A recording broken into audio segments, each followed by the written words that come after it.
Olá pessoal, aqui quem fala é o Sérgio Santos e estamos aqui para o nosso quadro Evangelho com Ciência e Espiritualidade, onde nós buscamos refletir sobre a nossa conexão da ciência do mundo moderno com os ensinamentos do Mestre Jesus. Para iniciarmos, façamos a prece de abertura. Deus, Pai de amor, gratidão por mais uma vez podermos aprender juntos. Que a Tua luz abrace e abranja a cada um que nos acompanha e as necessidades daqueles que nos cercam. Que a Tua luz guie e ilumine as nossas decisões e o nosso crescimento. Que assim seja. Muito bem. Hoje nós vamos conversar um pouquinho sobre semear, colher, plantar, a culpa e as nossas atitudes frente à vida. E para iniciarmos essa reflexão de hoje, vamos ler o Evangelho de Jesus Cristo, segundo Mateus, comentado por Emmanuel e psicografado por Chico Xavier. E o tópico de hoje é o seguinte: Mateus, capítulo 13, versículo 3. Eis que o semeador saiu a semear. Semeia, semeia. Cada coração do caminho é comparável a trato de terra espiritual. Muitos estarão soterrados no pedregulho dos preconceitos, ao pé de outros que se enrodilham no espinheiral da ilusão, requisitando tempo enorme para se verem livres. Entretanto, reflete na terra boa, lançada ao desvalimento. É aí que todos os parasitas geradores de inércia se instalam absorventes. Terras abandonadas, terras órfãs, criaturas que anseiam pelo adubo da fé e almas que suplicam modestas plantações de esperança e conforto. Estes solos desprezados muitas vezes te buscam fronteiriços e descerram-te a visão na fadiga dos pais que a dor imanifesta suplica e consome, no desencanto dos companheiros tristes que carregam no peito o próprio sonho em cinza, no problema do filho que a revolta desgasta, na prova dos irmãos que sorriem chorando para que se não lhes veja os detritos da angústia.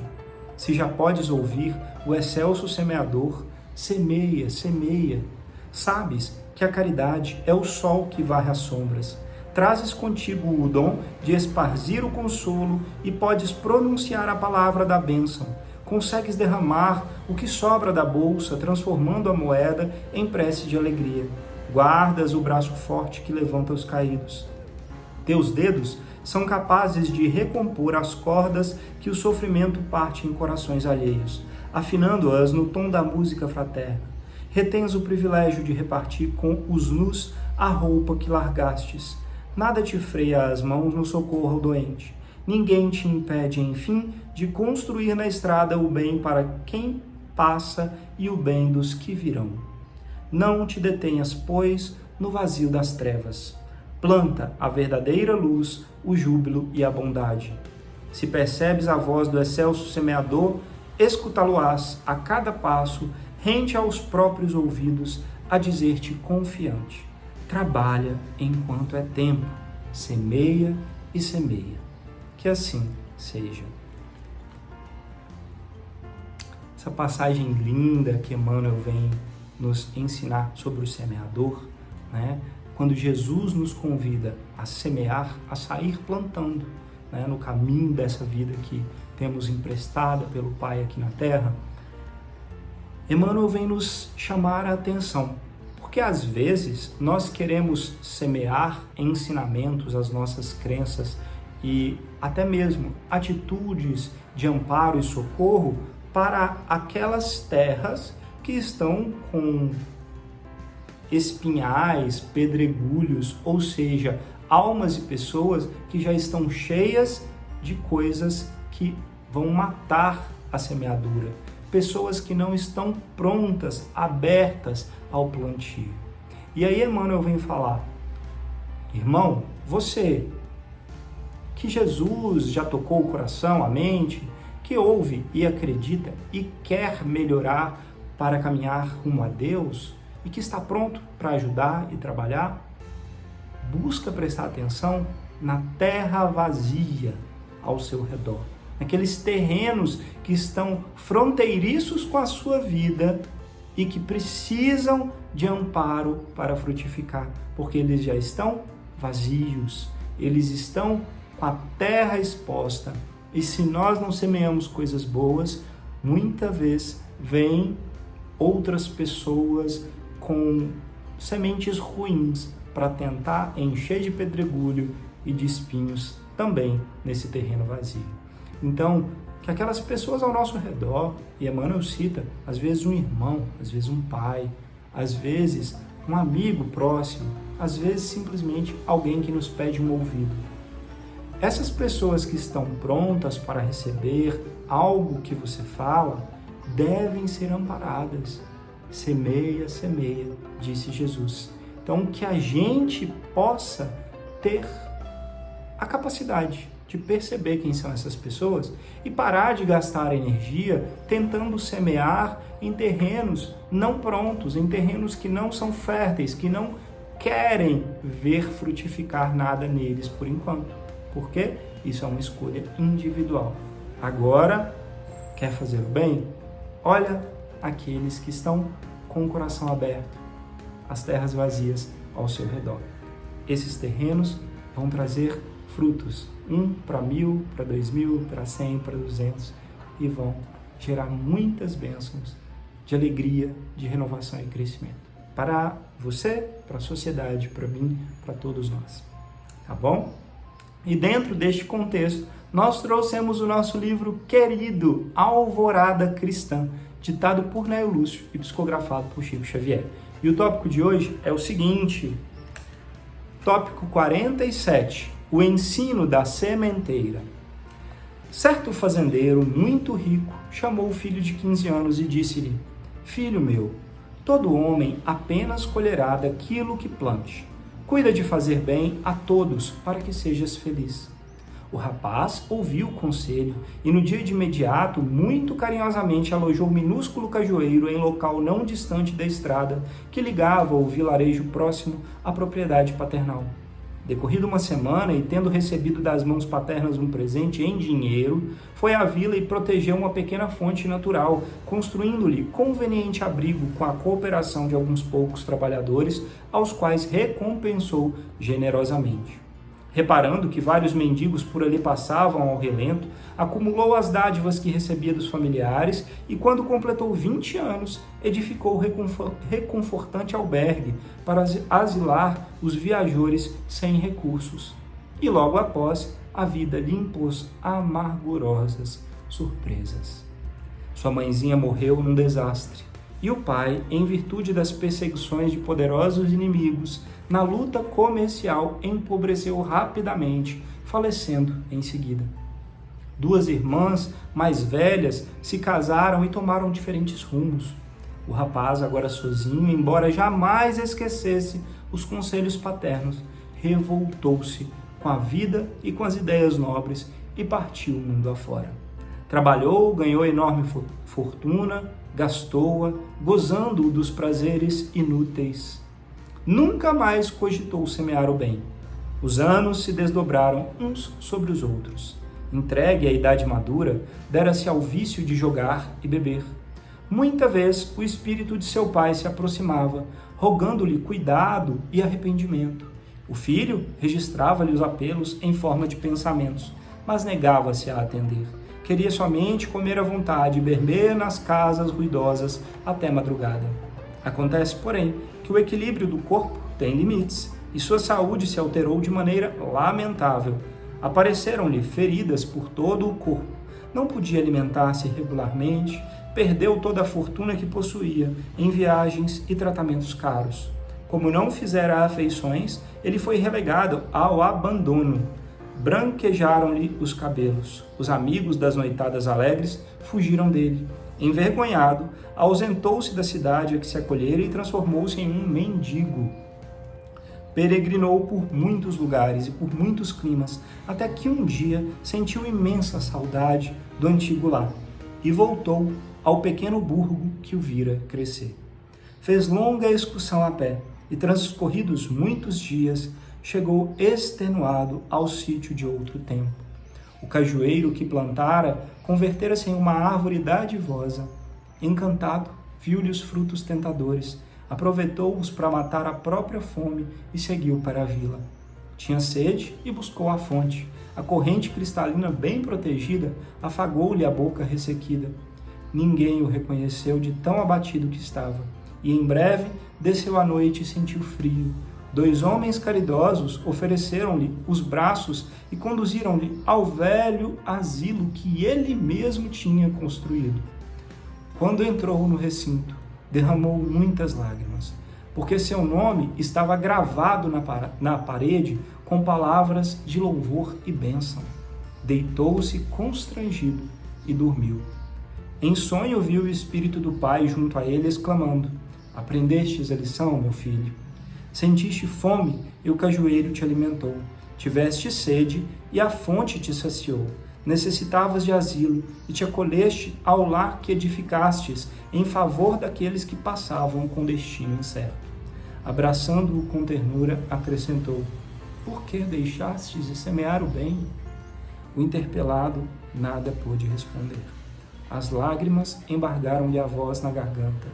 Acordou muito tempo depois, com o rosto lavado em pranto, e quando o encarregado do abrigo lhe perguntou o que desejava, informou simplesmente: Preciso tão somente de uma enxada. Preciso recomeçar a ser útil de qualquer modo. Que assim seja. Ah, que texto lindo, gente. Que texto maravilhoso, né? Eu li sempre, né, com essas mensagens inspiradoras e parábolas de tanta luz. Temos só que agradecer por esses ensinamentos benditos que nos chegam. Gratidão. Esse texto vem contar uma história, nossa, que acontece de tantas formas diferentes neste nosso mundo, no nosso redor, na nossa vida. Um paizinho lá, na infância, ensinou ao filho: Meu filho, só vais colher aquilo que semeastes, aquilo que plantastes. E em algum tempo, que a gente muitas vezes desconhece, porque é o tempo de Deus, os frutos virão. E o rapaz começou a ajudar e construiu uma fonte protegida, plantou árvores, construiu um abrigo para aqueles que passavam e não tinham onde viver. Mas a vida tem as suas reviravoltas, especialmente se a gente para lembrar, né, entre aspas, que nós estamos hoje colhendo o que semeamos ontem. E o que nós estamos plantando e semeando hoje, nós vamos colher amanhã, no tempo que nós não sabemos ainda. Isso significa o seguinte, que essas reviravoltas que acontecem na vida não são por acaso. Existe um porquê, mesmo que a gente não lembre deste porquê no momento. E esse rapaz passou por muitas tribulações. Só que ele não lidou bem com isso. Se revoltou, largou de fazer todo o bem, juntou fortuna e começou a apenas curtir os prazeres materiais, a vida do mundo, sem mais nada além. Não que seja um problema aproveitar a vida no mundo, muito pelo contrário. Estamos na Terra para viver a Terra, mas nós temos que saber como fazê-lo. E ele simplesmente se esqueceu de tudo que é bem e bom. Curtiu. Só que a vida cobra o preço, né? E ele colheu, mais uma vez, os frutos da doença, dos problemas, dos falsos amigos, da perda do dinheiro, até que se tornou um mendigo. E, depois de muito sofrer, decidiu voltar onde ele nasceu, onde tudo começou. E aí a surpresa, as bênçãos de Deus. Ele colheu os frutos do que ele semeou quando criança. O cajueiro que ele plantou matou a fome dele. A fonte que ele protegeu matou a sede.